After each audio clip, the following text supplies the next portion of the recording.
Bonjour tout le monde, bienvenue à ce deuxième épisode de la thématique fédérale du balado UEC en ondes, un balado où l'on démystifie les questions importantes pour la communauté étudiante.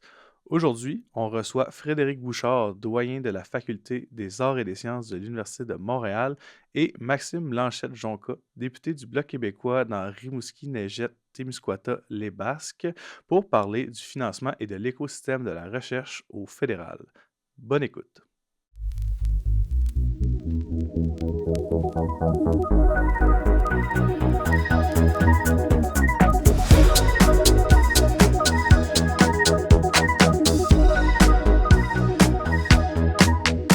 Bonjour messieurs, merci d'être avec nous pour ce deuxième épisode de la thématique fédérale du balado UEC en ondes, la dernière grande thématique qu'on va aborder lors du mandat 2024-2025.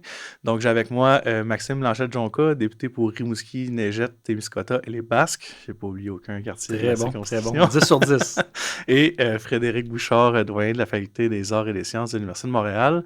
Avant de commencer, parce que là, on a deux personnes devant nous que les non-initiés pourraient être étonnés de voir ensemble. On a un député du Parlement à Ottawa avec un universitaire de l'Université de Montréal. Pourtant, il y a un sujet commun qui nous a réunis aujourd'hui, c'est-à-dire la recherche au fédéral. Ben, avant ça, je vous laisserai peut-être à tour de rôle là, vous présenter, vous parler un peu plus de votre parcours puis d'où vous venez. Oui, donc un fier Rimouskois d'origine. Pour les gens qui ne savent pas c'est où Rimouski, je ne l'espère pas, mais c'est dans le Bas-Saint-Laurent, dans l'est du Québec. J'ai grandi, j'ai fait mes études à l'Université du Québec à Rimouski. J'ai milité dans le mouvement étudiant, je dois le dire, je suis très fier et je pense que ça transparaît dans mes orientations ou les choses que je fais en politique, dans mes actions. Donc à l'AGECAR, donc l'Association générale du campus à Rimouski. Donc on était affilié avec la FEU avec à ce moment-là, mais j'ai grandi dans le mouvement étudiant, donc j'ai fait du militantisme sur ce côté-là. Et voilà, donc j'ai étudié dans cette université-là. Par la suite, j'ai aussi été impliqué sur, bien sûr, les partis politiques, là, autant l'aspect local, national. Et je suis élu depuis 2019 dans la Rimouski-Neigette-Témiscouata-les-Basses, donc les 3 MRC, c'est le nom de la circonscription. Et j'ai le privilège, là, depuis 2021, d'être le porte-parole du Bloc québécois en matière de sciences, recherche et innovation, et par le fait même de siéger au comité à la Chambre des communes, le comité permanent de la science et la recherche, lequel j'étais vice-président là, jusqu'à la dernière prorogation du Parlement, donc qui met sur pause l'ensemble des travaux. Et c'est ce qui m'a amené à découvrir le monde de la science, de la recherche, un homme très curieux. Et j'ai découvert des choses extraordinaires, mais j'ai découvert également des choses inacceptables, lesquelles on aura l'occasion d'explorer aujourd'hui. Ben, absolument qu'on aura la chance d'en reparler, notamment de votre rôle là, comme vice-président du comité. Monsieur Bouchard, maintenant. Ben, moi, j'ai pas grandi à Rimouski. Moi, j'ai grandi, en fait, au pied du Sepsum. Donc, Ah, j'ai grandi à côté de l'Université de Montréal. Puis ensuite, après des études à l'Université de Montréal, puis des études aux États-Unis, je suis devenu professeur à l'Université de Montréal. Donc, je suis prof de philosophie des sciences depuis 2005. Et depuis 8 ans, bientôt 8 ans, je suis doyen de la Faculté des arts et des sciences de l'Université de Montréal. Donc, il regroupe tous les départements de lettres, sciences humaines, sciences sociales et sciences naturelles. Donc, ça va d'histoire de l'art à informatique. Et au cours du temps, en fait, depuis que je suis étudiant, donc moi, j'étais aussi dans les assos étudiantes. Moi, j'étais dans l'ADEPUM, donc les collègues de la FECUM connaissent bien l'ADEPUM, là, c'est je les ai bien l'association connus, moi des aussi. étudiants de philosophie qui posait toujours des questions assez exigeantes là, à la FECUM. Et on n'était pas différents à l'époque. Mais je m'intéresse depuis longtemps aux politiques scientifiques, à la fois comme philosophe des sciences, mais aussi comme, j'ai envie de dire, administrateur universitaire. Et au cours du temps, à un moment donné, j'étais président de l'ACFAS. Et donc là, on a eu beaucoup de travail pour sensibiliser les élus puis les différents paliers de gouvernement sur l'importance des investissements en recherche. Et puis j'avais aussi participé à la stratégie québécoise de recherche et d'innovation, pas celle qui est en place en ce moment, mais celle qui a précédé. Et il y a un peu plus de 2 ans, donc 2 ans et demi, le gouvernement fédéral, donc c'était le ministre Champagne, puis à l'époque le ministre Duclos qui s'occupait de la santé. Le ministre Champagne s'occupe d'économie, sciences et innovation, qui ont formé un comité d'experts que j'ai eu la chance de présider pour qu'on fasse des recommandations sur la performance et l'impact de la recherche au pays. Mais je dirais que tout ça, ça part d'une fascination pour l'importance de la recherche puis du savoir pour une société. C'est pour ça que pour moi, c'est tout à fait cohérent là, de l'ADEPUM à prof de philo, à l'ACFAS, à doyen, faire un comité comme ça, c'est toujours le même engagement qui s'exprime là, de différentes manières. Ben, avant d'entrer dans le vif du sujet, je vais peut-être me permettre un petit message éditorial, mais vous êtes quand même deux belles preuves que l'implication étudiante, ça peut mener à donner quelque chose à d'autres moments dans la vie. Donc, ben, merci pour le travail que vous avez fait à l'époque, mais également merci pour le travail que vous faites en ce moment.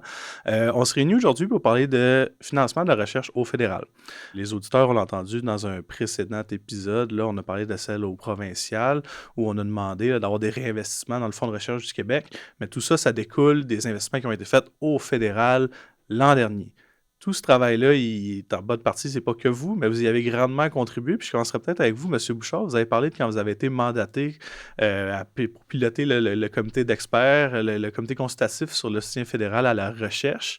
On a eu par le passé le rapport Naylor, on a eu plusieurs briques, plusieurs rapports qui ont été faits sur la question du financement de la recherche. Ça faisait longtemps que ça n'allait pas bouger, la recherche étudiante. Vous avez présidé ce qu'on appelle maintenant comme le rapport Bouchard, puis je sais que vous le dites bien humblement, mais c'est quoi ces travaux-là? Qu'est-ce qui est ressorti du travail de ce comité-là? D'une part, puis je suis certain que Maxime, parce qu'on en a déjà parlé, là, il est d'accord avec moi, c'est des centaines et des milliers de personnes sur plusieurs années qui font avancer ces dossiers-là. C'est juste qu'il y a des points d'inflexion qui arrivent des fois par chance. Et là, ben, nous, on a eu une petite poussée de plus au bon moment. Mais en fait, le rapport Naylor, qui est sorti en 2017, il disait déjà qu'il fallait des réinvestissements. Il faisait des recommandations. Et il montrait aussi qu'est-ce qui marchait pas aussi bien que ça devrait pour le soutien de la recherche au Canada. Et il disait déjà qu'il faudrait qu'il y ait des tentatives d'amélioration, puis ensuite une évaluation de si ces tentatives-là avaient un effet ou non. Notre comité, en quelque sorte, c'était cette évaluation, je ne vais pas dire de mi-parcours, mais finalement, est-ce qu'on s'est amélioré? Et donc, quand on a fait notre travail, je le dis, en fait, on pourrait retourner dans le temps, le rapport Jenkins, il y a une série de rapports. Chaque rapport, en quelque sorte, c'est un moment dans l'évolution des besoins de société.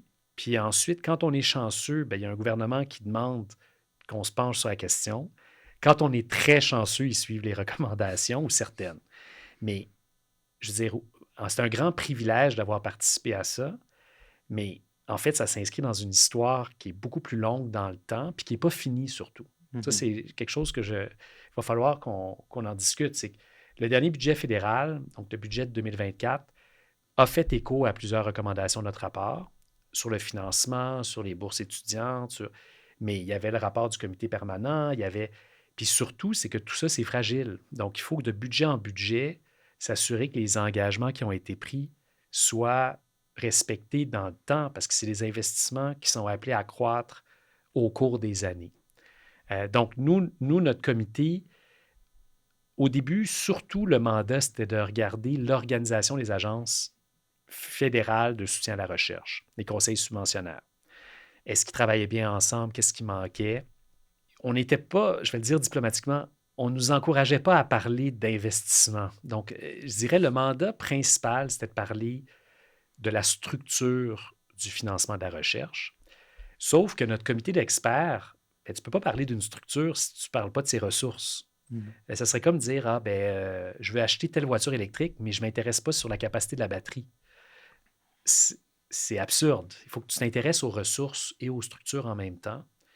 Et nous, parmi les choses qu'on a soulignées, c'est que le Canada, il avait reculé par rapport à les pays partenaires ou les pays compétiteurs par rapport au financement de la recherche et que c'était urgent d'y remédier et qu'un des retards les plus flagrants, pas juste en termes de compétitivité, mais j'ai envie de dire en termes moral, c'est comment on soutient les étudiants, chercheurs.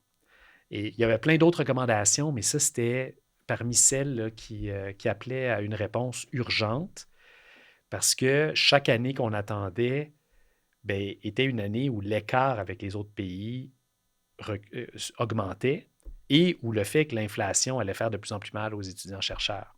Donc, ce n'était pas quelque chose qu'on pouvait reporter à plus tard. Donc, ça, c'est un peu le travail là, en quelques lignes, là. Puis notre rapport, en fait, le rapport a été rendu public en mars 2023. Donc, exactement. ça fait 2 ans. Et puis les recommandations, ça va prendre plusieurs années avant qu'elles soient... en fait, si elles sont toutes mises en place, ça va prendre quand même plusieurs années. Puis c'est normal, mais il faut commencer tout de suite. Ben, puis là, justement, de ce rapport-là est sorti des recommandations pour augmenter le financement des bourses étudiantes. Ça fait des années que le mouvement étudiant on le revendiquait.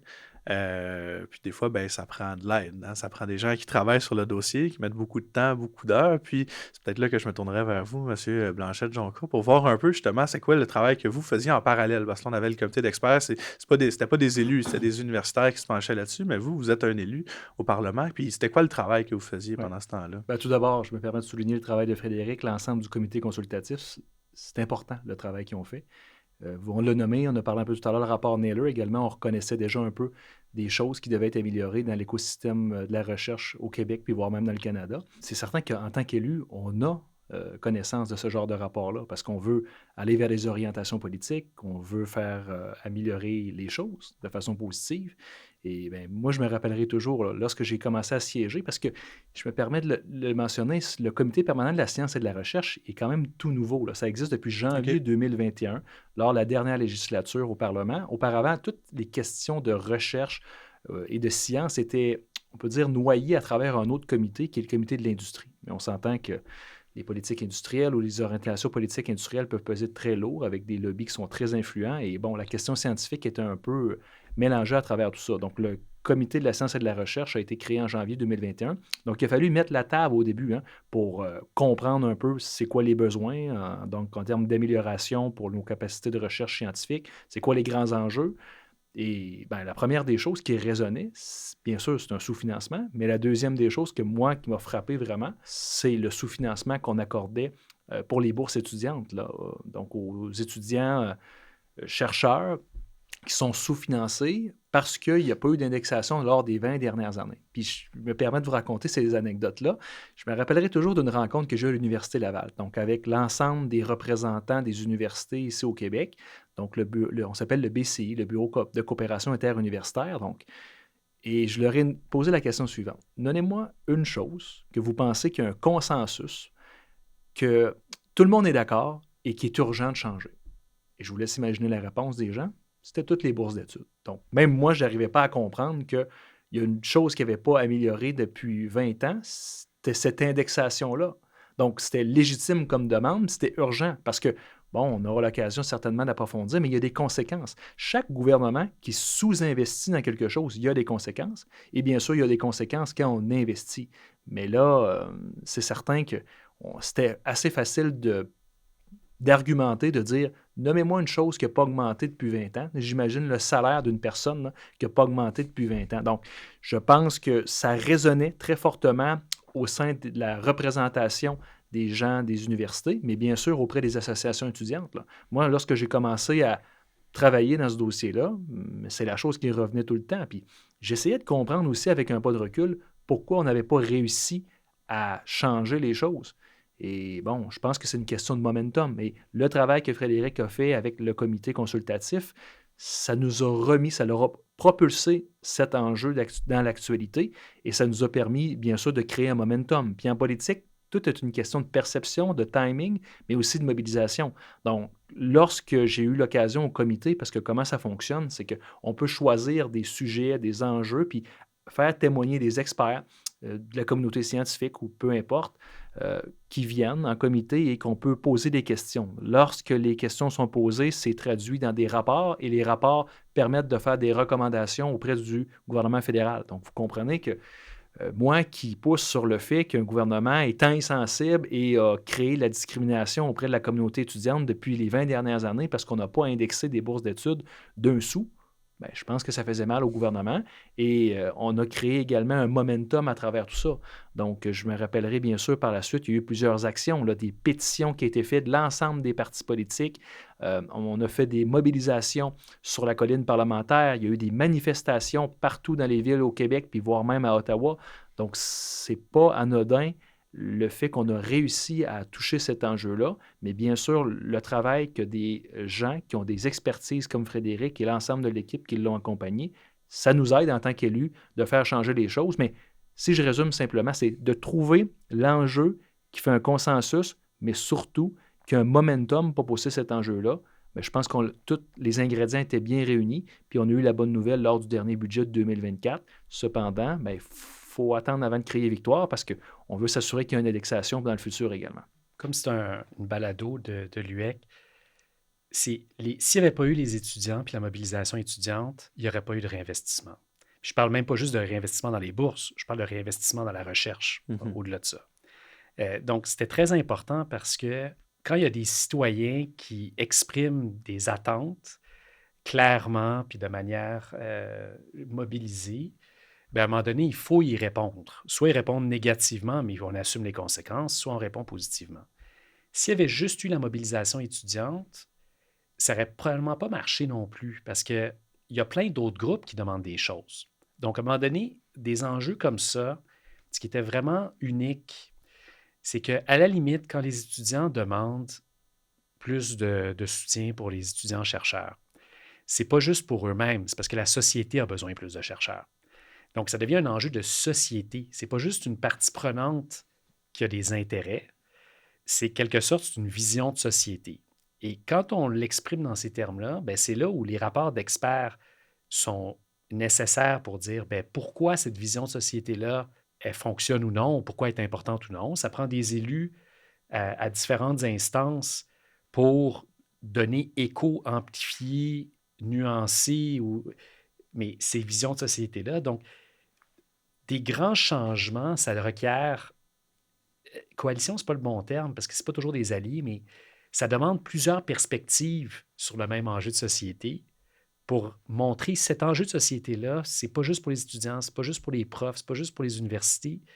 Si on agit là-dessus, c'est toute la société qui y gagne. Mais pour que ça soit crédible, il faut que ça soit porté comme message par des étudiants ou par des citoyens, par des experts, par des élus, par des fonctionnaires, Et là, c'est l'alignement de planète qui est difficile à réaliser, qu'on a réalisé jusqu'à un certain niveau cette année. On en est content, mais il ne faut pas voir ça comme une fin. Si c'est si important que ça, il faut qu'on reste engagé par rapport à cet enjeu de société-là. Parce qu'il va y avoir d'autres groupes, d'autres enjeux qui vont demander attention, puis qui vont peut-être avoir plus la faveur populaire, même si dans les faits, il y a très peu de choses qui améliorent autant une société que la recherche et l'innovation de manière transversale. Je suis biaisé, là, mais... je pense qu'on est tous ici. Oui, non, c'est ça. On est en bonne compagnie. Mais je pense que effectivement, le résultat a eu lieu grâce à une espèce d'alignement des astres qui nous a permis de fonctionner. Puis d'ailleurs, un des arguments, moi, que je trouvais qui résonnait le plus, c'est quand des gens comme vous, M. Bouchard, ont commencé à dire « Hey, quand j'étais à maîtrise au doctorat, c'était ça le montant de ma bourse. » Puis ça, c'est quand même pas rien. T'sais, on voit que cette évolution-là, elle était due. Mais malgré ça, on a quand même attendu 20 ans pour avoir les investissements. Puis ça, c'est quand même fou. Vous l'avez les deux un peu effleuré. J'aimerais peut-être qu'on approfondisse un peu là, comment vous le sentez. C'est quoi les impacts concret qu'un sous-financement de la recherche peut avoir sur une aussi longue période, notamment dans une optique d'éviter de potentielles coupures en recherche ou d'un potentiel sous-financement à l'avenir. C'est quoi les impacts qu'on peut observer ou qui ont été observables de ce ralentissement des dépenses-là pendant près de 2 décennies? Là? Ouais. Je vais me permettre. Moi, j'ai eu des témoignages lorsque des étudiants puis des étudiantes sont venus notamment au comité. C'était ça l'importance que moi j'accordais, c'est de dire il faut mettre en lumière cet enjeu-là, mais les gens qui sont impactés, on ne les entend peut-être pas ou à peu près jamais. Alors, il faut que les élus, les décideurs publics, puissent prendre connaissance de ça. Et c'était ça mon objectif, de mettre en lumière et de créer bien sûr de la chaleur auprès du gouvernement pour qu'enfin on bouge. Mais je peux vous dire, les gens qui sont venus en comité, c'était des témoignages parfois très déchirants, là. On parle bien sûr de qualité de vie complètement minée, difficulté à ces étudiants-là puis ces étudiantes de simplement s'alimenter sainement, vivre dans des endroits parfois insalubre parce que faute d'accès à pouvoir payer un logement de qualité. C'est-à-dire que les étudiants et les étudiantes vont aller sur le marché du travail pour compenser le soutien financier qui est pratiquement inexistant ou qui n'est pas suffisant. Et ça fait en sorte de prolonger la période d'études. Puis voire même, je pense que les choses qui m'ont marqué le plus à travers le côté plus pragmatique, c'était le fait que des étudiants et des étudiantes qui ont beaucoup de potentiel, qui ne réussissent pas ou qui ne sont pas convaincus de poursuivre leurs études puis faire de la recherche, au lieu d'aller manger du craft dinner 3 fois par semaine, ben, ces gens-là vont aller combler un besoin, répondre à un besoin de main-d'œuvre, puis vont accéder à un salaire. Donc, je pense que ça, sur la qualité de vie que les étudiants et les étudiantes doivent faire face, c'est la première chose qui me parle. L'autre chose, moi, j'ai été confronté sur les données également. Le Canada était un des seuls pays du G7 à avoir perdu des chercheurs là, en termes de nombre au cours des dernières années. Puis l'autre phénomène qui est relié à ça, c'est l'exode des cerveaux.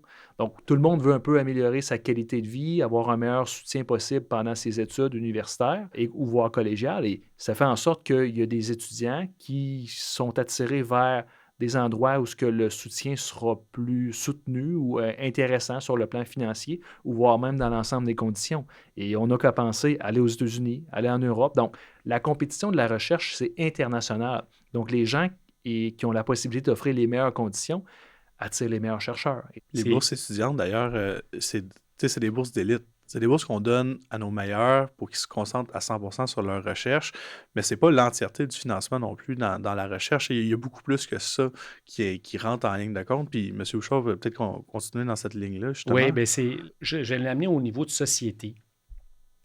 Prenez, disons, en 2050. 2050, comment on va payer pour les services publics? Comment on va avoir des services publics qui fonctionnent bien? Comment on va faire en sorte qu'on est en sécurité, qu'on est libre, qu'on est prospère, qu'on est en santé? Il n'y a rien qu'on peut réussir sans introduire plus, pas juste de recherche, mais de chercheurs dans la société.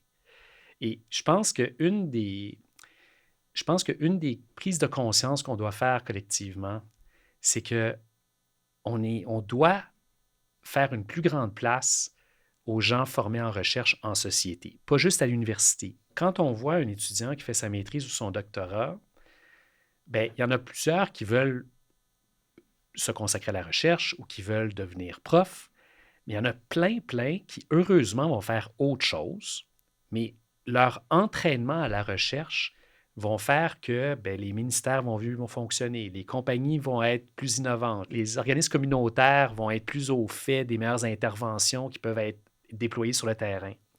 Et donc, le sous-investissement en recherche, en fait, c'est qu'on affaiblit le potentiel d'une société de se tirer du pétrin quand il y a une pandémie ou de sauter sur les opportunités quand il y en a. Un petit pays comme le nôtre, il n'y a pas 15 000 manières d'assurer notre prospérité, notre bien-être dans le temps. Il va falloir que chaque citoyen soit plus rusé, plus efficace, plus agile, plus sensible à la diversité du monde. Et ça, une des manières d'acquérir ces compétences-là, c'est par la recherche. Quand on parle de recherche, ce qu'il faut voir, c'est que c'est beaucoup de la formation à la recherche. Cette formation-là, elle est d'une très grande valeur dans la société, même si la personne ne devient pas chercheur le restant de sa carrière. L'exemple que je donne, c'est on est très fort dans ma faculté, là, dans plein de choses, là, mais comme on n'est pas dans...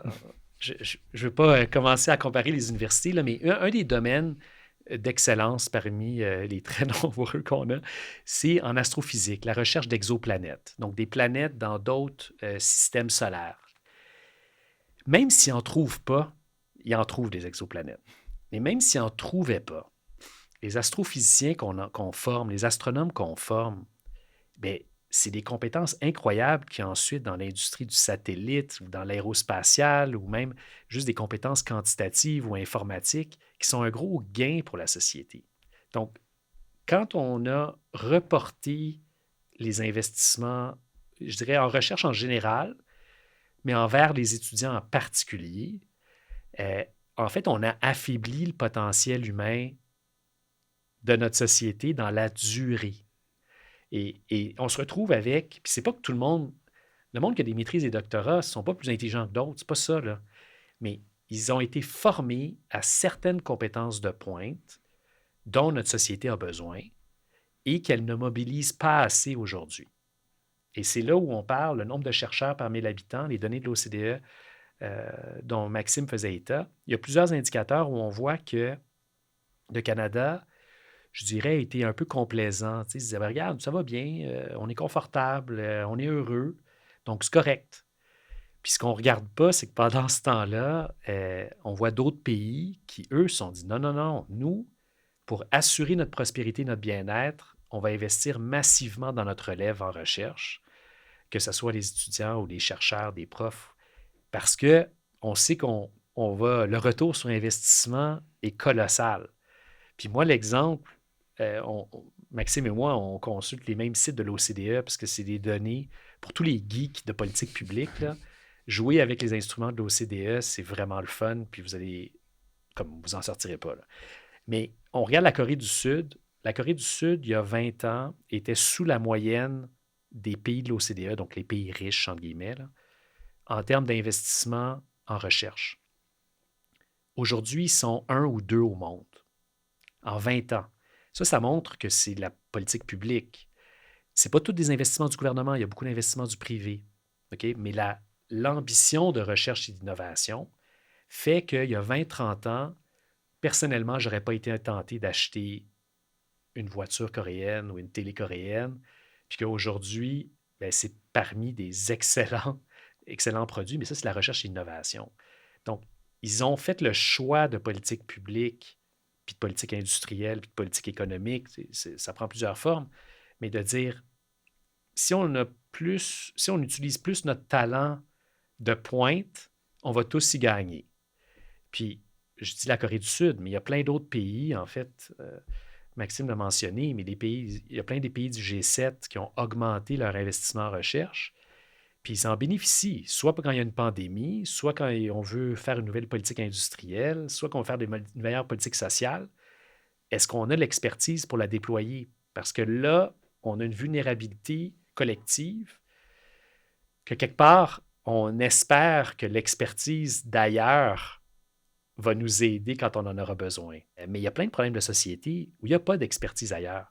Si on s'intéresse aux particularités de l'analphabétisme au Québec, c'est différent de l'analphabétisme au Japon. Donc, prendre le meilleur expert du Japon ne nous aidera pas tant que ça, parce que ce n'est pas la même langue, ce n'est pas le même contexte d'acquisition. Il faut qu'on ait de l'expertise locale pour répondre à nos propres priorités. Puis les sous-investissements pendant de nombreuses années mettaient à mal cette capacité d'avoir cette expertise-là quand on en a besoin.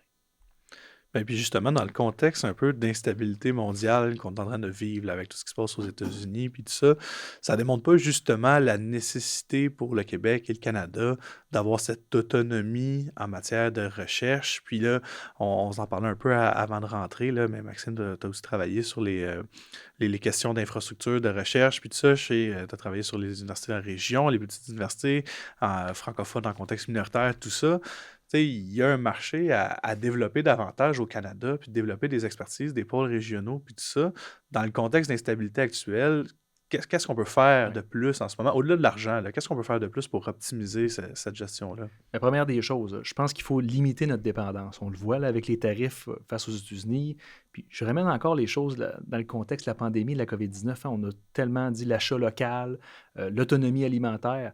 Mais vous savez, la science, là, c'est pas juste de savoir mon pâté à viande, je vais le cuire 30 ou 45 minutes à 350 ou à 400 degrés. La science, ça améliore la qualité et le confort de la vie d'une société. Puis également, ça permet aussi la prospérité et la résilience d'une nation. Alors, moi, bien sûr, je suis vendu là-dessus, mais après, je pense que nos décideurs publics doivent également prendre connaissance des conséquences du sous-investissement et des investissements. Mais après, je pense que c'est un débat qu'on pourrait certainement faire en autre balado. Moi, ce que j'ai pu constater, c'est qu'à travers mon travail, on a parlé des bourses d'études tout à l'heure, là, mais je me permets de le dire, c'est important de le mentionner. Il y a un club select, même à travers les gens qui sont récipiendaires des bourses.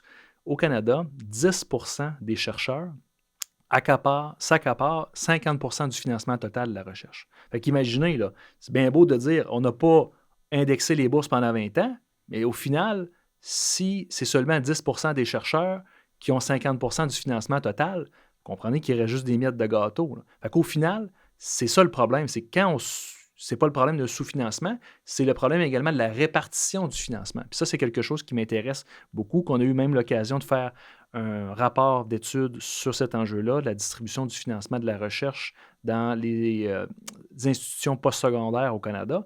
Et ça a démontré que oui, la répartition du financement est inégale. Puis, je nomme les données, je suis un homme de chiffres, c'est beaucoup ça qui me fait réfléchir, mais également qui m'oriente dans mes orientations politiques. Il y a un gros problème actuellement au Canada, c'est que, puis je me permets de vous donner cet exemple-là, si la structure du financement de la recherche était un pays, puis on appliquait les paramètres qu'on appelle le coefficient de Gini, qui mesure les inégalités, ce serait le pays le plus inégal au monde. Donc, imaginez, là, on dit que oui, il manque d'argent, mais ce n'est pas juste de remettre plus d'argent, il faut mieux répartir cet argent-là pour permettre, notamment aux étudiants, aux étudiantes, aux futurs chercheurs, qu'ils puissent développer leur plein potentiel puis qu'on soit prospère. Donc, la chose que moi qui m'a frappé, c'est que 80% du financement de la recherche totale est concentré dans 15 universités au Canada. Et je vous laisse imaginer, 13 des 15 universités, c'est des universités anglophones. Donc, autant sur le plan structurel, il y a également un aspect linguistique. Et l'autre chose, c'est que bien sûr, ces 15 universités-là, vous comprenez, c'est des grandes universités qui sont notamment dans les centres urbains. Puis moi, en tant que député de région, bien sûr, je me suis intéressé à le phénomène, comment ça peut avoir un lien avec les conséquences sur des universités qui se retrouvent dans les régions du Québec, puis voire même du Canada, puis quel impact ça peut avoir. Et les études ont démontré, c'est que la concentration du financement de la recherche nuit notamment au développement sociétal, collectif, voire de certaines collectivités qui sont dans des centres plus éloignés des régions urbaines parce qu'on concentre le financement de la recherche.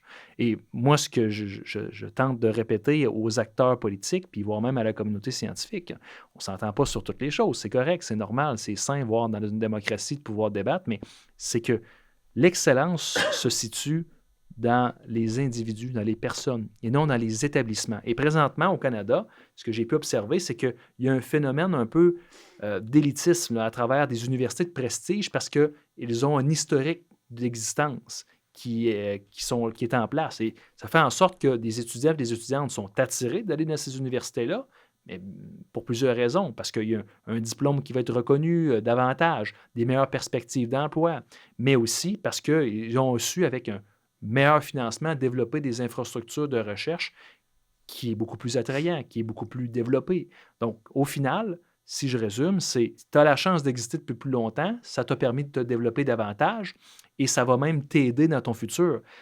Comment fonctionne le financement de la recherche au Canada? C'est ton historique de recherche comme chercheur va t'aider à t'octroyer du financement dans le futur. Donc, ça veut dire qu'on n'aide pas la relève scientifique dans ce moment-là. Tantôt, je l'ai dit et je l'aurais dit, 10% des chercheurs ont 50% du financement total de la recherche. Donc, il ne reste pas beaucoup de choses là, pour les chercheurs de la relève, puis encore moins pour les petites universités et les universités de moyenne taille. Puis on pourrait notamment parler plus précisément sur certains organismes subventionnaires, mais je me permets quand même de faire la moyenne. Dans l'ensemble des organismes subventionnaires, il y a un problème actuellement de concentration. Je suis d'accord pour dire que la grande partie du financement de la recherche se retrouve dans des universités qui ont des facultés de médecine. Mais j'ai regardé également dans des disciplines comme les sciences humaines et sociales, le phénomène de la concentration existe également. Alors ça amène notamment des conséquences sur le développement des chercheurs. Si tu ne te trouves pas dans la bonne université, tu as moins de chances d'avoir de financement. Puis si tu parles français, que tu sois au Québec ou dans le reste du Canada, tu as aussi des inégalités qui sont présentes, puis une discrimination, notamment sur le fait de pouvoir déposer des demandes en français. Bon, pour plusieurs raisons, les comités de pairs d'évaluation qui ne maîtrisent pas toujours l'anglais. Imaginez, là, aujourd'hui, 50% des chercheurs québécois ou francophones en dehors du Québec font des demandes en anglais parce qu'ils pensent qu'ils ont plus de chances d'avoir du financement de la recherche. Fait que dans un pays qui se prétend bilingue, pour moi, ça fait un non-sens. Puis l'autre chose également, Si je reviens sur le principe de financement même, encore une fois, 80% du financement dans 13 universités sur 15 qui sont anglophones.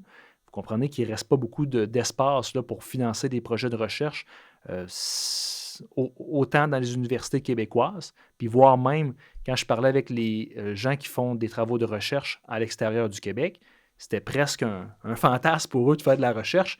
L'université, là, le campus Saint-Jean en Alberta, ou si je donne un exemple pour eux, juste de maintenir en place leur infrastructure puis leur université, puis faire de la formation, c'est déjà très critique, puis c'est pas facile. Donc, de penser de faire de la recherche en français dans un contexte minoritaire, on est loin des priorités pour eux. Je vais reprendre un autre élément de la question par rapport aux relations étrangères, disons, par rapport aux autres pays. Avec ce qui se passe en ce moment, la relation très tendue avec les États-Unis en ce moment, on se pose des questions par rapport à, OK, mais on devrait diversifier nos partenaires stratégiques ou on devrait diversifier nos amis ou nos accords. On parle beaucoup des dépenses militaires comme une manière de garantir notre positionnement international, donc d'atteindre 2% du PIB qui est l'espèce d'engagement collectif des membres de l'OTAN, par exemple. Mais quand on en parle pour des raisons de sécurité, mais on en parle beaucoup pour des raisons diplomatiques, de montrer qu'on est capable de contribuer à un effort de défense d'un allié, disons.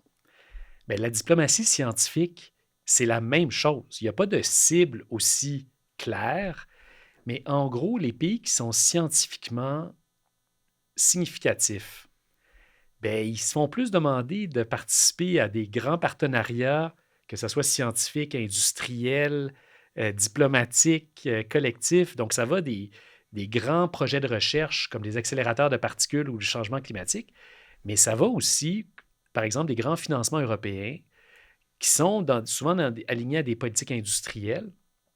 Disons que l'Europe veut faire un grand projet sur les batteries, puis qu'ils disent, ben, vous pouvez identifier des partenaires internationaux, ben, c'est dans notre intérêt qu'ils nous appellent.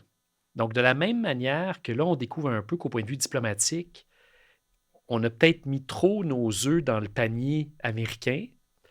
Je pense que scientifiquement, on découvre aussi que nos sous-investissements en recherche ont réduit un peu notre influence diplomatique dans le monde du point de vue scientifique. Nos chercheurs sont excellents, ce n'est pas ça l'enjeu. Mais s'ils sont sous-financés, bien, ils sont moins en mesure d'être des partenaires principaux de grands projets. Donc, ils sont des collaborateurs à titre individuel ou parce qu'il y a des relations amicales ou professionnelles. Mais ce n'est pas notre société qui est vue comme un partenaire, j'ai envie de dire, prioritaire. Ça, c'était une des choses qui m'avait frappé là, durant les travaux de notre comité. C'est qu'on a discuté avec des représentants gouvernementaux des États-Unis, de la France, de l'Angleterre, de l'Allemagne et de la Norvège. Puis je leur avais demandé, est-ce que le Canada est un partenaire prioritaire en recherche? Puis là, c'est tout du monde très diplomatique. Là. Donc, ils disaient, ben, on adore travailler avec les chercheurs, avec vos chercheurs. Je dis, merci, mais c'est pas ça la question. Est-ce que nous sommes un partenaire prioritaire? Je dis, ben, vous êtes un partenaire privilégié. Je dis, oui, mais est-ce que nous sommes un partenaire prioritaire? Puis ils disaient non. Et ça, c'est pas une question d'ego, c'est pas une question de est-ce qu'on gagne les grands prix. Ça a des conséquences. Quand il y a une pandémie, ça a une conséquence parce que si les labos ne sont pas intégrés, bien, ça va causer des délais dans les approvisionnements ou dans tester des nouveaux vaccins ou dans est-ce qu'on va être les premiers en ligne. Quand il y a des grands projets industriels, est-ce que nos industries vont être des partenaires grâce à nos chercheurs? Vincent Larivière, il y a un prof dans ma faculté, puis il y a un expert dans les mesures de la science. Je lui avais demandé des données et il m'avait montré des données où on voyait que, disons, il y a 20 ans, on était plus en termes de co-autorat. Okay? Donc, est-ce qu'un scientifique, un chercheur québécois ou canadien co-publie avec un chercheur américain ou français? Puis ce qu'on voit, c'est qu'il y a 20-30 ans, en fait, jusqu'en 1995, je pense, on était le partenaire numéro 1 des États-Unis. Donc, si un Américain publiait avec un chercheur étranger, ben, le chercheur canadien était probablement le premier partenaire. Et que là, on était rendu 3e ou 4e. Avec la France, avec l'Allemagne, avec l'Angleterre, on est à peu près 9/10e maintenant. Il y a 20-30 ans, on était 4 ou 5. Et ça, c'est une mesure de la perte d'influence scientifique, mais c'est pas juste l'influence scientifique qu'on perd, c'est est-ce qu'on est vu comme un partenaire prioritaire. Donc là, désolé pour vos auditeurs, là, on lance plein de chiffres, mais ce qu'il faut comprendre, c'est que ce dont on parle, c'est pas juste de recherche. C'est vraiment ça, c'est que la recherche, ben, quand on est chercheur, c'est une fin en soi, mais en fait, tout ce que ça apporte à une société en termes, oui, de développement économique, mais en termes de bien-être, d'épanouissement humain, de développement régional, mais aussi de sécurité, de diplomatie, c'est colossal. En fait, pour des investissements, je ne veux pas les minimiser, là, mais ce n'est pas tant d'argent que ça pour les retombées que ça offre. Et moi, je me suis intéressé récemment à la diplomatie scientifique parce que les enjeux diplomatiques sont devenus très importants pour nous aujourd'hui. Et ce qui me frappe, c'est à quel point les discussions par rapport à notre complaisance sur les investissements par rapport à la défense ou à la sécurité sont très similaires, en fait, aux arguments en faveur d'investir plus en recherche et innovation. C'est un enjeu de, oui, souveraineté scientifique, mais c'est un enjeu aussi juste d'autonomie. Est-ce que tu es capable d'assurer ta sécurité face à des campagnes de désinformation informatique et ça va te prendre des experts. S'il y a des pandémies, ça va te prendre des experts. Et tout ça, c'est le tissu d'expertise qui a été négligé pendant très longtemps. Puis je le répète, on est content de voir que dans le dernier budget fédéral, il y a eu un premier geste important. Mais en fait, le budget annonçait des réinvestissements multi-années. Et moi, ce que j'espère, c'est que tous les partis s'engagent pour, en fait, s'assurer que la recherche et l'innovation ait une plus grande place dans la société. Puis ça, oui, ça va demander des investissements, ça va demander des nouvelles politiques, ça demande plein de choses. Mais il ne faut pas le voir comme un luxe des sociétés avancées. C'est la condition d'existence des sociétés avancées d'avoir un accès privilégié à du talent puis à leurs idées. Et on a été complaisant trop longtemps sur ce front-là. Ce que j'entends en vous écoutant à tour de rôle, c'est qu'on a tout d'abord un enjeu au niveau de sous-financement qui s'affecte de plusieurs manières. Donc, on parle de la répartition du financement, on parle du rayonnement international du Canada, de la souveraineté scientifique, si on veut. Dans votre rapport, vous aviez une solution, une organisation cadre qui était censée se manifester à quelque part. On ne sait pas trop ce qui se passe en ce moment. Cette organisation cadre-là qui venait chapeauter les organismes subventionnaires et le développement des infrastructures en recherche. Comment ça peut être une solution aux problèmes que vous nous avez mentionnés depuis le début? En fait, avant de parler de la solution, peut-être parler du problème ou de la lacune. C'est que quand on regarde l'évolution de comment la recherche est faite, si on regarde au cours du 20e siècle, la recherche au début du 20e siècle, là, c'était un chercheur, c'était rarement une chercheur, OK? Mais donc un chercheur, peut-être ses étudiants, c'était assez artisanal. Puis là, au cours du temps, ça s'est complexifié, ça s'est diversifié, ça a pris des outils. Et là, on arrive aujourd'hui, là, 21e siècle, puis la recherche est plus interdisciplinaire que jamais. La recherche, en fait, beaucoup de recherche, pas toutes, mais interagit avec une diversité de partenaires, pas juste industriels, mais associatifs, des organismes communautaires, des gouvernements, des partenaires internationaux. Et de plus en plus de recherche requiert de l'équipement de pointe.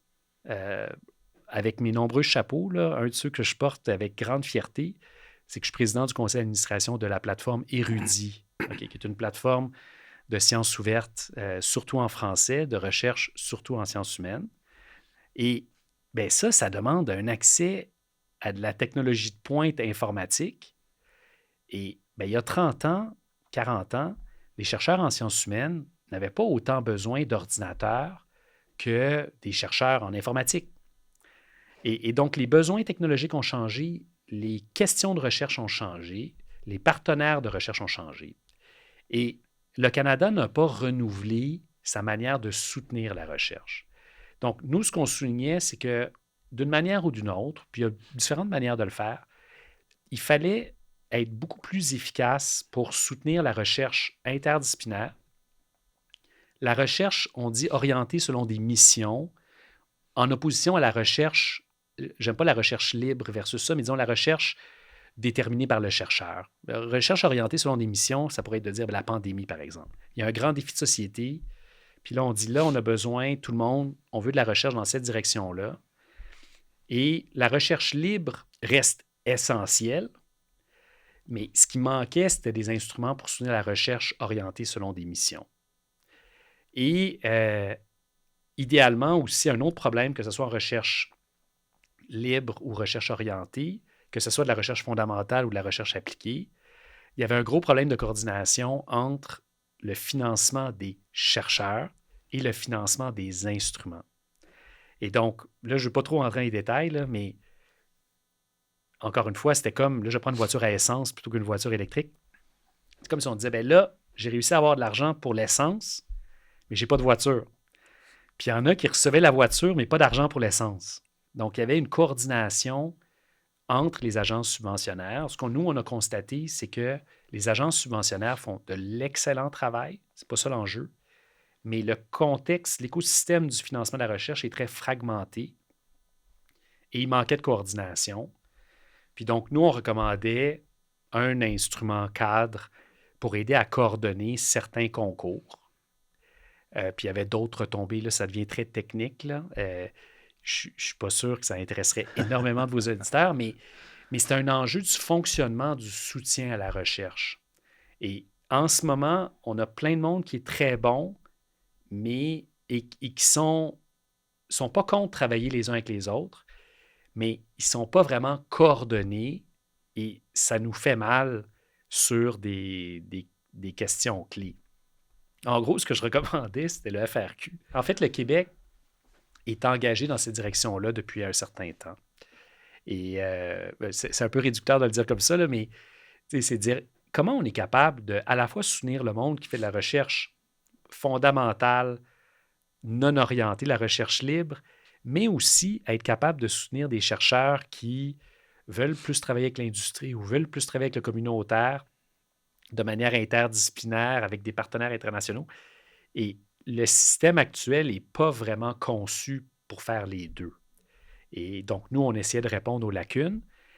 Il y a un chantier qui était commencé en anglais, il l'appelle Capstone, sur l'organisation cadre.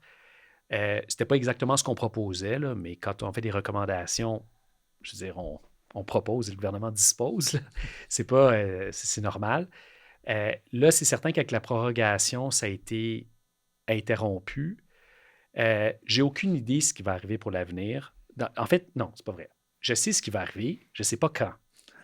Le besoin d'une meilleure coordination des agences subventionnaires est un besoin, en fait, qu'on voit à travers plein de pays et ils trouvent tous une solution qui reflète un peu leur histoire d'organisation. Il va y avoir une organisation cadre. Quelle forme exacte, quand, je ne le sais pas. Mais moi, je dirais plutôt que tard, parce que les défis par rapport à la recherche interdisciplinaire, ils ne vont pas diminuer. Le besoin d'avoir de la recherche orientée selon des missions ne va pas diminuer. La coordination pour des partenariats internationaux ne va pas diminuer. Puis ça, malgré la meilleure volonté des acteurs actuels, le système n'est pas conçu pour faciliter ces choses-là. Donc, il faut un changement organisationnel. C'est juste qu'on espérait que ça se fasse plus tôt que tard, mais ça va se faire. Là, c'est une prédiction. Je n'ai pas d'informations privilégiées, mais c'est que les besoins restent, puis la recherche et l'innovation ne vont pas devenir moins importantes au cours des prochaines années. Puis cette organisation cadre-là, vous la voyez avec ou sans représentants étudiants sur l'administration? Pour moi, c'est évident dans les questions de gouvernance. Les étudiants-chercheurs, puis là, si je pensais pas, je vous dirais ce que je pense. Là, c'est pas... Les étudiants-chercheurs font la majorité de la recherche au Québec et au Canada. Donc, dès qu'on croit que sur une instance de gouvernance, c'est utile d'avoir l'expertise terrain de la réalité des choix qui sont faits, de la même manière que je trouve que c'est hyper précieux d'avoir des chercheurs actifs sur ces conseils-là, ben, les étudiants-chercheurs sont des étudiants actifs. Donc, pour moi, c'est comme une question d'expertise. C'est même pas une question politique, c'est même pas une question de justice sociale. C'est une question, si on veut prendre des bonnes décisions, ben, peut-être que s'il y avait eu plus d'étudiants-chercheurs sur ces conseils-là, ça n'aurait pas pris 20 ans. Je ne veux pas faire de procès d'intention, là, mais c'est qu'à un moment donné, les conseils d'administration, ils apportent des perspectives hyper précieuses pour la prise de décision. Et ben, les étudiants-chercheurs font la majorité de la recherche au Canada. Donc, c'est une expertise qui semble vraiment, vraiment importante à avoir si on veut prendre des décisions informées par la réalité terrain. Ben oui, ben je me permettais la petite passe à palette parce que vous l'avez mentionné à plusieurs reprises, mais c'est le petit oubli là, du rapport Bouchard, ce volet-là, la représentation étudiante. Puis nous, on continue de le demander du côté de l'Union étudiante du Québec d'avoir des sièges étudiants sur les différents organismes subventionnaires. Donc là, à voir si l'organisation CORD ne voit pas le jour de sitôt, peut-être que d'essayer d'obtenir ces sièges-là sur le conseil d'administration, ça pourrait redevenir un prochain cheval de bataille. Puis là, je regarde du côté du collègue au Parlement. Je me permets un grain de sel quand même de rajouter pour l'organisation encore du financement. On a fait notamment une étude au Comité de la science et de la recherche à ce sujet-là pour voir un peu, qu'est-ce qu'on doit s'assurer de ne pas oublier quand ça va prendre en forme. Moi, j'ai pas de problème, je me fais le parallèle de la voiture, comme Frédéric disait. On peut changer les roues de la voiture pour rouler plus vite ou rouler dans la boîte. Mais si le moteur est défectueux, on n'avancera pas bien plus vite. Donc, tout ça, ce que je veux dire, les choses que j'ai nommées tout à l'heure, je pense qu'il faut également, au-delà de revoir le fonctionnement des organismes subventionnaires fédéraux, il faut s'assurer d'avoir une meilleure répartition du financement. Il faut atténuer ou voire même complètement retirer les inégalités puis voir les discriminations, autant sur le plan linguistique, mais sur le plan structurel. Comme j'ai mentionné, des universités qui en arrachent, pas parce qu'ils n'ont pas de talent, parce qu'ils n'ont pas de financement, parce que le financement est concentré. Alors, je pense que si on veut être plus prospère, puis on veut s'assurer que tout le monde puisse avoir leur part du gâteau, parce que c'est des fonds publics dans lesquels on parle, là, c'est de s'assurer qu'on ait une structure de financement qui va être beaucoup plus égalitaire, parce qu'actuellement, ce n'est pas le cas. L'autre chose que je fais le parallèle, je l'ai pu l'observer. Donc, au Québec, on est privilégié, on doit se le dire, on a les fonds de recherche du Québec. Puis, je pense que la donnée suivante est importante pour les auditeurs qui nous écoutent. 50% du financement de la recherche qui va dans nos universités au Québec, puis voire même dans le reste du Canada, proviennent du gouvernement fédéral. Donc, au Québec, on a les fonds de recherche du Québec qui gèrent, je donne le chiffre approximatif, le reste du 50%. Donc, imaginez, on a une structure qui est unique, là, ça n'existe pas ou à peu près pas dans le reste du Canada, les fonds de recherche du Québec, qui a des orientations stratégiques, qui veulent aller vers un côté. Et là, parfois, on arrive au côté fédéral, on a une autre structure de financement de recherche qui n'ont pas les mêmes critères, n'ont pas les mêmes orientations stratégiques. Alors, c'est difficile de faire parfois une alliance entre les deux. Donc, au final, on dédouble les structures et parfois, c'est moins productif, ça coûte plus cher, puis c'est plus long. Donc, moi, bien sûr, je préconise qu'on puisse jumeler 100% les activités de recherche scientifique à travers une structure qui serait notamment les fonds de recherche du Québec qui sont déjà liés avec l'enseignement supérieur et l'éducation qui relèvent d'une compétence du Québec. Alors, je pense que de ce côté-là, on peut optimiser les choses et ça ne nous empêche pas d'avoir des alliances stratégiques avec le reste du Canada, par exemple, pour faire du développement de la recherche sur des choses qui sont ciblées. Mais je crois qu'en termes d'efficacité puis optimisé, présentement, le Québec n'est pas parfait, mais quand même est chef de file si on regarde dans le reste du Canada, notamment même aux investissements. Quand on regarde en recherche et développement, on le compare toujours au produit intérieur brut, donc au PIB. Et le Québec mène de ce niveau-là quand on regarde les investissements totaux qui sont faits de la part du gouvernement fédéral. Le FRQ aussi, au-delà, là, par rapport aux suggestions de politique, ça, je vais pas me prononcer là-dessus, mais le FRQ, moi, ce qui me frappait dans nos consultations, c'était comment les autres provinces nous enviaient. Mais aussi, ça, tu vas dire, OK, ils n'ont pas de bourse, donc, OK, c'est normal qu'ils nous envient. Ce qu'on ne voit pas autant, c'est à quel point le FRQ a été avant-gardiste dans le type de concours qu'il faisait. Et ça, je veux juste le souligner là, parce que ça a pris des décennies à construire. Là. Tu sais, avant le FRQ, c'était le FQR, le FCAR. Mais par exemple, les actions concertées, qui sont des actions qui sont en fait des besoins de ministères, mais c'est de la recherche faite par les chercheurs, souvent en partenariat. On partage des résultats de recherche avec les ministères. Ça existe depuis les années 70. Là. Ça, c'est hyper avant-gardiste. Puis c'est un secret bien gardé là, sur comment, en termes de politique scientifique, le Québec a vraiment innové là-dedans. Le programme Audace, donc des projets de recherche là, super audacieux, ça le dit dans le nom. Donc ça, c'est des programmes. Donc le Québec a été j'ai envie de dire, un incubateur de programmes de financement de la recherche. Certains qui sont tout à fait raisonnables, d'autres flyés. Puis on est d'avant-garde. Puis ça, je pense qu'on le sous-exploite, puis on devrait plus le soutenir parce que c'est vraiment un atout pour la société québécoise que d'autres nous envient. Et nous, ben, on devrait plus le soutenir parce que c'est pas juste bon pour les universitaires, c'est toute la société qui en bénéficie quand, je le répète, quand on a un accès privilégié à du talent puis à leurs idées. Mais ça ne se fait pas juste par bonnes intentions ou par magie. Ça prend une vision de société de dire, bien, comme dans les années 60 puis 70, il y a eu un gros effort de scolarisation ce qu'on dit les Canadiens français puis ensuite les Québécois. Je veux dire, la société a changé par l'importance de l'éducation, l'accès à l'éducation.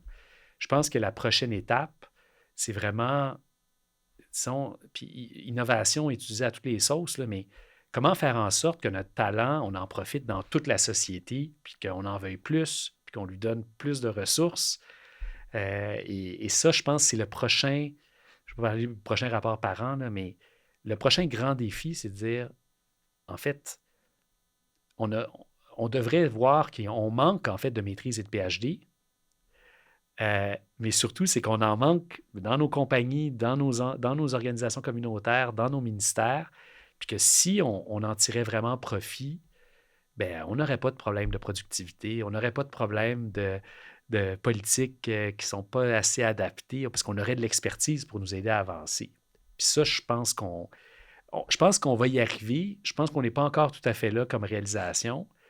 Puis j'espère que dans notre fragilité actuelle par rapport aux États-Unis, quand on va se demander c'est quoi les piliers de notre intérêt national, ben, l'éducation, mais la recherche et l'innovation doivent être vues comme un pilier essentiel de comment on va améliorer nos circonstances. Ben écoutez, je pense, messieurs, que ça fait quand même un beau tour d'horizon, puis nous connaissant, on serait capable de faire ça pour encore plusieurs heures. Donc, comme mot de la fin, j'aimerais prendre un moment pour vous remercier tous les deux pour le travail que vous avez fait. Le mouvement étudiant, on est bon pour trouver les problèmes puis lancer le pot. Des fois, il faut aussi savoir lancer les fleurs. Puis votre travail que vous avez accompli dans le cadre des bourses de recherche étudiante au fédéral a été très important. On l'a vu par des investissements de 1,8 milliard sur 5 ans dans les organismes subventionnaires, dont 825 millions. C'était dédié spécifiquement à la recherche étudiante. On a fait augmenter les bourses de 17 500 à 27 000 à la maîtrise. On parle de 21 000 à 40 000 au doctorat et même 45 000 à 70 000 pour les post-doctorants. C'est énorme. On a aussi eu une création de 1720 nouvelles bourses. C'est tellement beaucoup d'argent qui se retrouve dans la poche de la population étudiante qui va les aider à combattre la précarité. Puis ce n'est pas que vous, mais vous y avez grandement contribué. Puis pour ça, je tiens à dire qu'en mon nom et au nom de la population étudiante, merci beaucoup pour votre travail. Je vous laisserai peut-être un petit mot de la fin chacun, mais un petit, parce que sinon je sais qu'on va repartir pour 1 heure chacun. Ben moi, en fait, je vais faire une plug, une auto-plug. Donc là, je ne sais pas c'est quelle caméra, donc je vais regarder celle-là. Regardez celle-là. Non, en fait, moi, je continue à essayer de réfléchir puis d'écrire sur ces questions-là. Puis je me suis commencé un blog, donc pour les curieux puis ceux qui aiment les données de l'OCDE, frédéricbouchard.substack.com. Puis vous pouvez, j'écris des petits billets de temps en temps sur ces questions-là. Et je le dis en boutade, mais il faut continuer à parler de ces enjeux-là. Là, moi, je le fais à travers un billet parce que je n'ai pas d'autre rapport à faire. Mais j'encourage tout le monde à continuer à s'intéresser à ça. Puis là, je vais lancer des fleurs à Maxime et de vous intéresser aux travaux du comité auquel tu participes. Parce que franchement, il y a des discussions de fond sur les politiques de recherche et d'innovation qui se passent à votre comité qui méritent le plus d'attention. Pour le mot de la fin, moi, je dirais qu'il faut continuer le combat. Le mouvement étudiant, je leur remercie, tous les acteurs de près et de loin qui ont participé, les gens qui ont signé les différentes pétitions. C'est un travail commun. Moi, je l'ai toujours dit, là, on ne serait jamais arrivé à changer les choses si les gens n'avaient pas contribué de leur effort. Donc, c'est un effort qui a été concerté. Alors, moi, je dis qu'il faut continuer le combat parce que en politique, ça peut changer rapidement, des fois soudainement, et je pense qu'on le voit avec l'actualité présente, mais c'est-à-dire que dans le futur, il faut s'assurer encore que les décideurs, que les gens de la communauté scientifique, les étudiants et les étudiantes se mobilisent, s'expriment, se fassent entendre, parce que est-ce qu'on va avoir dans les prochaines années, c'est pas ce que je souhaite, mais un sous-investissement encore, autant dans les bourses d'études, dans la recherche et l'innovation. Donc, je pense que c'est un travail qui est collectif. Tout le monde fait partie de la solution, puis même moi, en tant que décideur public, là, humblement, je n'étais pas celui qui connaissait l'ensemble de l'impact de la recherche et de l'innovation au Québec puis dans le reste du Canada, mais c'est en étant informé, sensibilisé, que j'ai réussi à comprendre puis mener le combat aussi, puis faire changer les choses. Alors, je pense que faut continuer à parler, à s'exprimer, informer, sensibiliser les gens autour de nous. Des fois, on pense que les choses, ça ne s'intéressera peut-être pas mes amis, ma famille, mais au contraire. Donc, on doit se faire un devoir collectif que si on veut soutenir l'avancement de nos sociétés, ça passe notamment par la science. Puis ça touche tout le monde, hein? Autant les gens, peu importe de leur milieu où ils viennent, peu importe leur scolarité. Donc, si on veut faire changer les choses, bien, ça prend un ensemble d'individus puis des groupes d'individus qui contribuent à ça. Alors, moi, c'est ce que je préconise comme chose. Puis, avec ma loupe de politicien, là, ne jamais hésiter de contacter les élus. Ça, c'est important, là. Donc, des fois, les gens pensent qu'on est, occupé. Oui, c'est vrai, mais c'est difficile de rentrer en contact. Au contraire, moi, je me fais toujours un devoir, puis je souhaite évidemment que c'est la même chose pour l'ensemble des élus, mais il y a ce désir-là des élus d'obtenir de l'information pour nous sensibiliser, nous informer, mais nous éduquer, parce que des fois, on ne peut pas tout savoir. Donc, les gens dans la société, que ce soit des étudiants, des étudiantes, des professeurs, des gens qui sont dans la communauté scientifique, ou peu importe leur milieu, quand vous avez un message, vous avez des idées, vous avez des choses que vous voulez changer, parlez, exprimez-vous, parce que sinon, dites-vous, si vous ne le faites pas, ben ça ne changera pas. Puis deuxième des choses, il y a des gens qui vont parler à votre place, ce n'est pas toujours dans votre intérêt. Bien, merci beaucoup de votre participation à tous les deux pour cet épisode du Balado UEC en ondes. Merci à vous. Merci d'avoir été des nôtres aujourd'hui pour ce deuxième épisode de la thématique fédérale du Balado UEC en ondes. N'hésitez pas à nous faire part de vos commentaires sur les différents réseaux sociaux de l'UEC. N'oubliez pas non plus d'aller vous abonner au Balado UEC en ondes sur la plateforme de balado-diffusion de votre choix.